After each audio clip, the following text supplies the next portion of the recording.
Hello à tous, j'espère que vous allez bien. Aujourd'hui on se retrouve pour parler enfin de la dernière partie des Demoiselles du téléphone. Comme promis, j'avais prévu de faire une vidéo sur toutes nos théories pour cette dernière partie, pour ce grand final. Et j'ai décidé du coup de pas faire une seule vidéo mais plusieurs, réparties en plusieurs thématiques parce qu'il y a eu énormément de commentaires d'ailleurs, merci beaucoup. J'ai aussi reçu énormément de DM sur Instagram, donc ça m'a fait super plaisir de voir qu'on participait vraiment tous, et il y a certaines théories qui étaient vraiment très intéressantes. Et j'ai aussi mes propres théories, donc ça faisait une vidéo d'1 heure, donc j'ai décidé de voilà, répartir en plein de petites catégories. Par exemple, il y aura une vidéo sur la mort de Carlos, qui est celle-ci normalement, sur Carlos mort ou pas, une vidéo sur les couples finaux, une vidéo sur vraiment la fin. Et voilà, pour le reste je sais plus trop s'il y avait Carmen et Lydia, et il y avait une vidéo sur les morts aussi. Donc voilà, normalement en tout sur ces théories il y aura 6 vidéos si tout va bien. Je voulais aussi m'excuser d'avoir été absente aussi longtemps sur la chaîne. J'ai essayé de continuer à répondre au maximum à vos DM sur Insta et aux commentaires, même si c'était assez compliqué. Mais bon, j'ai pas trop envie d'utiliser cette vidéo pour vous expliquer le pourquoi du comment. Je ferai une vidéo que je vous mettrai juste ici si j'ai fait mon boulot et qu'elle est bien sortie à temps. Donc voilà, aujourd'hui on se retrouve pour la vidéo sur les théories sur Carlos. Carlos mort ou pas. J'ai cru que ça allait être assez logique pour certains, et puis finalement je me suis rendu compte que des deux côtés on avait des arguments qui étaient en béton. On a des arguments légers, mais vraiment certains arguments qui me permettent de douter, alors que comme vous avez pu le voir dans la vidéo, je sais même plus si c'était la vidéo sur le bilan je crois, j'étais persuadée que Carlos était en vie. Pour moi genre c'était pas possible autrement. Mais bon bref, Carlos mort ou vivant, nos théories, c'est parti. Déjà je voulais vous parler de ça en termes de pourcentage, donc combien de pourcents pensent que Carlos est en vie et combien de pourcents pensent que Carlos ne l'est pas. Et on va dire 2 semaines après que ma vidéo soit sortie, on était vraiment sur un 80-20, donc 80% des personnes pensaient que Carlos était en vie contre 20% qui se disaient certains qu'il était mort. Donc ça m'a vraiment fait super plaisir, pas que vous soyez d'accord avec moi, mais que ma théorie tienne la route et que nos théories du coup tiennent la route, parce qu'on avait tous nos justifications. Le truc c'est que au fil du temps, et là j'ai regardé encore hier les commentaires, on est plus sur un 60-40, et c'est vrai que après il y en a certains qui ont vu la bande-annonce. Moi là pour ces vidéos théories je n'ai pas vu la bande-annonce, je ferai une vidéo spécialement dédiée à cette bande-annonce et à ma réaction. Mais apparemment, il y en a qui pensent qu'il est bel et bien mort, puisque apparemment il n'apparaît pas dans la bande-annonce. Ce qui est assez logique, j'ai envie de vous dire, si on veut garder cet élément de surprise. Mais après, c'est vrai que ça fait un argument en plus pour ceux qui pensent qu'il est vraiment mort. Il y en a aussi donc qui pensent qu'il est vraiment mort et qui ont vraiment comme argument principal, mais vraiment comme argument principal, la crédibilité de la série. Dans le sens où Carlos s'est pris une balle sous nos yeux, donc comment garder cette série réaliste et crédible si du jour au lendemain il vient en vie et vient, je sais pas, sauver les autres en héros ou quoi que ce soit. Et j'ai envie de leur donner de raison. C'est vrai que cette série, même si elle n'est pas tout le temps logique, elle reste quand même sérieuse, et là on est dans un sujet qu'on n'a jamais traité auparavant, un sujet historique, un sujet important, qui reste une grosse part de l'histoire de l'Espagne. Donc c'est vrai que j'ai envie de vous dire, faut pas jouer avec ça, même si la mort de Carlos, on est d'accord, ça a rien à voir avec l'histoire de l'Espagne, c'est vraiment purement de la fiction. Mais dans l'idée, voilà, tuer les traîtres comme ça s'est fait, et ça s'est fait énormément. Donc nous garder un Carlos en vie pour nous faire plaisir, ce serait pas du tout crédible. Et je suis d'accord avec ceux qui pensent ça vraiment à 100%. J'avais aussi expliqué que pour moi, le seul vrai argument à la mort de Carlos, ce serait de mettre fin au triangle amoureux. Sauf que on est bien d'accord que ça fait 8 ans que Carlos et Francisco, non pas du tout, que Lydia et Francisco vivent ensemble, sont heureux, ils ont quand même élevé 2 filles. Pour moi il n'y avait pas réellement besoin de ça pour mettre fin au triangle amoureux, même si c'est vrai qu'en 8 ans on peut dire qu'ils n'ont pas vu Carlos, donc Lydia n'a pas eu cette tentation de retourner vers Carlos, même si je trouve ça un peu bizarre de penser ça comme ça reste quand même un argument que j'avais eu vite fait et qui finalement il est vraiment revenu, surtout en DM sur Instagram. On m'a dit mais en fait plus j'y pense plus t'as raison, parce que en fait le triangle amoureux il fallait bien le finir comme dans toutes les séries où il y a un triangle amoureux, à un moment donné il y a quelque chose qui se passe qui fait que le triangle amoureux il est même plus envisageable. Et c'est vrai que avec du recul je me suis souvenue d'énormément de séries, donc je veux pas les spoiler, ni les triangles ni les séries, donc je vais pas forcément donner des titres, mais pensez-y, regardez les séries dans lesquelles vous avez eu des triangles amoureux et qu'est-ce qui s'est passé avec la troisième personne pour que le couple final finisse ensemble. On a eu une mort, on a eu un départ, on a eu énormément de choses. Donc je me dis que c'est vrai que c'est une raison aussi probable, puisque les scénaristes savent faire leur travail et donc ils auraient peut-être eu l'idée de mettre fin à ce triangle en tuant Carlos. Ça vraiment c'est les deux gros arguments qu'on a. Pour moi c'est des arguments qui sont presque égaux à tous les autres arguments que je vais vous dire pour le fait que Carlos soit en vie, parce que c'est quand même des arguments importants, la crédibilité d'une série et l'importance de la fin d'un triangle amoureux. Mais ça ne m'a pas empêché de continuer à penser qu'il était en vie, même si ça m'a énormément mis le doute. De toute façon on aura la réponse le 3 juillet, j'ai envie de vous dire, mais c'est vrai que ça m'a vraiment permis de beaucoup réfléchir à ça ces derniers temps, et plus ça va, plus j'ai le doute, mais je pense que d'ici au 3 juillet je serai quand même toujours aussi certaine que Carlos est en vie. Maintenant nous arrivons au fait que Carlos soit en vie, et on a eu plusieurs arguments, plusieurs théories vis-à-vis de ça. Ils sont voilà plus ou moins en béton comme j'ai dit. La première c'est celle qui pour moi est le moins en béton mais qui est quand même assez réaliste vis-à-vis de la série. Les Cifuentes sont immortels. Avec tout ce qui s'est passé, Elisa et sa tentative de suicide, ok le père il est mort, ça c'est pas un souci, mais j'ai envie de vous dire qu'il fallait bien comment une personne dans cette famille meurt. Mais Carmen qui n'est toujours pas morte malgré la maladie, malgré l'accident de voiture, malgré elle s'est fait quand même empailler, je sais pas, pendant l'accident de voiture, on se dit que Carlos il a vraiment toutes ses chances, il a le sang de la famille et c'est peut-être héréditaire de pas mourir, on va dire, d'avoir ses chances. Et je me dis qu'une balle dans la tête, même si c'est la plupart du temps fatal, dans certaines séries ça n'a pas été fatal. En fait je reste vraiment sur ça, dans certaines séries une balle dans la tête n'a pas été fatale. On a par exemple 13 Reasons Why, je ne dirais pas quel personnage, mais il est en vie, il va très bien, donc je me dis que il y a moyen de moyenner quand même.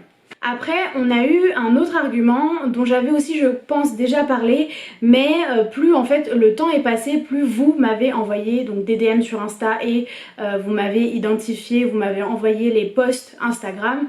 On a eu en fait le compte de Las Chicas del Cable et le compte Netflix je crois, mais le compte surtout de Las Chicas del Cable et Netflix qui en fait a beaucoup joué de ça, a beaucoup joué du triangle amoureux malgré que le fait que Carlos venait de mourir.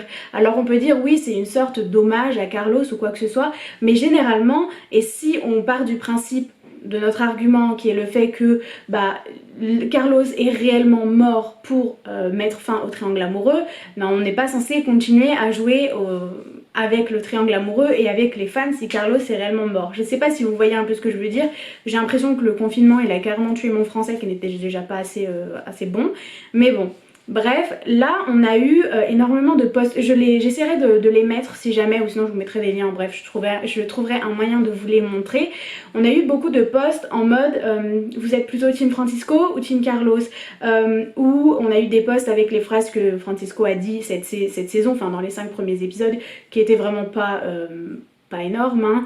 Et on a eu des scènes avec Lydia et Carlos, on a eu énormément de choses, ils ont vraiment continué à jouer avec ça, et donc c'est vrai que ça nous met encore plus le doute, pourquoi vous continuez à faire ça si il est réellement mort en fait, pourquoi? Et surtout on a eu une vidéo que je trouve super drôle et que franchement j'écoute la plupart du temps, je trouve ça trop bien, qui est une vidéo un peu telenovelas, un peu triangle amoureux, vraiment super drôle, qui a été faite donc du coup par les acteurs de Lydia, Francisco et Carlos. Je vous la mettrai juste en dessous, elle a été diffusée par Netflix et du coup par tout ce qui est compte fan et compte officiel, qui est une vidéo pareil où on joue énormément sur le triangle amoureux et pour l'amour et l'attirance que Lydia a pour Carlos et Francisco, et je me suis dit mais elle est trop drôle cette vidéo, et pour moi en fait ça prouve juste que c'est pas encore terminé et que ce triangle amoureux n'est pas encore terminé, même si si je dois vous avouer que dans ma tête, après 8 ans avec Francisco, genre elle retournerait pas avec Carlos, mais on avait quand même, et ça je le nierai pas même en étant fan à 100% de Francisco, je nierai pas qu'il y a eu une certaine tension dans la première partie de la saison 5 entre Carlos et Lydia. Genre je veux dire je sais pas si c'était le fait que Francisco ne soit pas si présent ou le fait qu'on ait des retrouvailles. Bon, à la base c'était vraiment des tensions, hein, ils étaient en colère l'un contre l'autre, mais après vraiment on a eu ce truc de, c'est comme si, bon pour nous ça faisait peut-être 6 ou 7 mois qu'on les avait pas vus, mais eux ça fait 8 ans qu'ils se sont pas vus et ils avaient exactement les mêmes sentiments, on va dire, qu'il y a 6 ou 7 mois, que dans la saison 4. Bien évidemment il n'y a pas eu de bisous, il n'y a rien eu, mais on peut voir que les deux restent très très très attachés les uns aux autres. Et c'est vrai que on peut pas nier ça quoi. Comme autre argument au fait que Carlos soit vivant, on avait la mort de Carlos est vraiment inutile. Alors je suis d'accord à 80% et pas d'accord à 20% parce que comme on l'a dit ça peut être utile pour finir le triangle amoureux, mais c'est vrai qu'à l'histoire, à 5 épisodes de la fin de la série, pourquoi tuer un des personnages principaux, je sais pas du tout, franchement je comprends pas, surtout qu'il y a Carmen qui est de retour, donc on aurait pu encore continuer à jouer avec la relation Carlos-Carmen. On sait qu'il va y avoir le retour d'Elisa, donc on peut se dire voilà, elle avait quand même une certaine relation avec son frère un peu bizarre, mais elle en avait une. Je me dis c'est vraiment inutile, surtout qu'il n'y a pas forcément de raison au départ de l'acteur. Enfin l'acteur il était dispo, ils ont tourné de toute façon la deuxième partie de la saison en même temps que la première partie. En fait il n'y a pas de logique à ça, et c'est vrai que plus j'y pense et plus je me dis qu'est-ce que la mort de Carlos apporte à l'histoire en fait. En soi, qu'est-ce qu'elle apporte à cette histoire, et je trouve pas de réponse. Après comme je vous dis, j'ai pas encore vu la bande-annonce, donc peut-être que, je sais pas, ils vont essayer de se venger de la mort de Carlos, franchement je sais pas du tout, mais pour l'instant, sans ayant vu la bande-annonce et ayant vu juste la partie 1 de la saison 5, je ne comprends pas pourquoi ils ont décidé de tuer Carlos. Ensuite, il y a eu 2 ou 3 commentaires assez intéressants qui m'ont dit que la mort de Carlos pouvait être qu'une illusion et qu'un rêve. Et c'est vrai que j'ai regardé le dernier épisode et bon, Lydia elle parle, et en même temps qu'elle parle, donc vous savez il y a la scène de la mort de Carlos, après il y a la scène des retrouvailles de Marga avec Julio et Pablo, et ensuite on a la scène de Lydia qui se retrouve au camp et qui se rend compte que Carmen est la directrice ou je sais pas quoi du camp, la capitaine, je sais pas trop comment on appelle ça, mais bon. Et en fait on me dit oui c'est peut-être un rêve, et en fait elle utilise énormément le vocabulaire de l'illusion, de la réalité. En fait elle utilise du vocabulaire assez qu'on utiliserait quand on veut décrire un rêve. En fait on est totalement perdu, mais pour moi elle parle plus de ça pour elle en fait, pour le fait que déjà qu'elle est en enfer, vraiment elle vit un cauchemar et elle se tourne, elle voit Carmen. Pour moi c'était plus ça qu'elle décrivait quand elle parlait. Après oui, peut-être qu'on peut associer la mort de Carlos à une illusion, mais en fait Lydia elle est pas encore au courant à ce moment là que Carlos il est mort, donc je sais pas trop. Pour moi c'est un bon argument, mais un argument qui tient pas tant la route que ça malheureusement, dans le sens où on voit clairement que quand elle parle pour elle et qu'elle est pas encore au courant, donc c'est pas très logique. Ensuite on a eu un argument qui disait que c'était sûrement une balle à blanc pour éviter que les autres viennent le chercher, donc pour éviter que Francisco, Lydia et les autres se mettent en danger pour venir le chercher et les laisser en fait vivre leur vie heureux. Alors je savais pas trop quoi penser de ça, parce que je me suis dit une balle à blanc c'est pas censé laisser du sang, Carlos il a du sang qui coule, donc je ne sais pas trop, mais honnêtement je me suis dit pourquoi pas en fait. Je l'ai plus utilisé comme argument si on partait du principe qu'il est en vie, et ben ça ce serait pour prouver genre qu'il a envie, genre pour montrer, genre parce que je sais pas trop comment l'expliquer. Comment on explique ça? En fait pour moi la balle à blanc serait plus un argument pour expliquer comment il a survécu, mais dans l'histoire, vous voyez ou pas? Pour moi en gros ce serait pas un argument en soi, mais plus un argument genre les autres vont dire mais comment ça se fait que t'as envie, etc. Et lui il va dire non mais c'était une balle à blanc, tac tac tac, il va expliquer. Mais ça ne tiendrait pas la route en tant qu'argument en soi. J'ai décidé de me faire tirer une balle à blanc, enfin je sais pas si vous voyez ce que je veux dire, c'est totalement brouillon. Je sais pas si je le laisserai au montage, mais si jamais vous comprenez, réexpliquez-le en commentaire et avec vos mots, parce que j'en suis sûre que vos mots seront meilleurs que les miens. On va y arriver à finir cette vidéo, c'est quand même fou. Mais pour moi c'est un argument, c'est un petit argument potable, mais qu'on peut pas utiliser pour expliquer ça à une grande échelle. Voilà, je le dis comme ça, si vous ne comprenez pas c'est pas grave, gardez les autres arguments, mais Mais voilà. Et enfin, la dernière théorie qui permettrait d'expliquer que Carlos soit en vie, c'est le fait que Carmen soit de mèche en fait avec le général pour faire semblant que Carlos soit mort afin de le protéger et qu'il vienne dans son camp en fait, donc du côté des méchants. Et pour moi c'est une théorie qui est pas mal parce que ça donnerait une utilité à Carmen cette saison, qui n'est pas juste de faire la misère à Lydia dans le camp, parce que bon, à mon avis elle va lui faire la misère, mais je me dis que voilà, c'est une théorie qui tient la route et ça valait la peine d'en parler. Donc voilà, c'est tout pour cette vidéo sur les théories par rapport à la mort ou non de Carlos. Je pense que vous l'avez compris, j'essaye vraiment de jouer des deux côtés, dans le sens où pour moi il n'y a pas de non catégorique, il n'y a pas de non, il est en vie et puis c'est tout. Pour moi vraiment on a tous des arguments qui franchement qui valent la peine.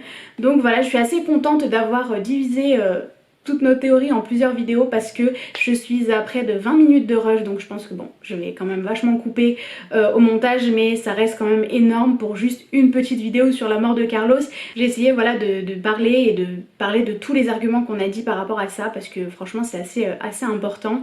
Et puis en plus ce qui est assez fun, c'est qu'on a la réponse le 3 juillet, donc c'est pas quand même, on n'a pas une attente de ouf à faire, c'est dans 2 semaines. Donc voilà, j'espère encore une fois que la vidéo vous a plu. N'hésitez pas à commenter sur le sujet, donc bien évidemment sur le fait que Carlos soit mort ou pas, ce que vous en pensez, si vous avez d'autres théories par-dessus, ce que vous pensez des théories qu'on a déjà dit.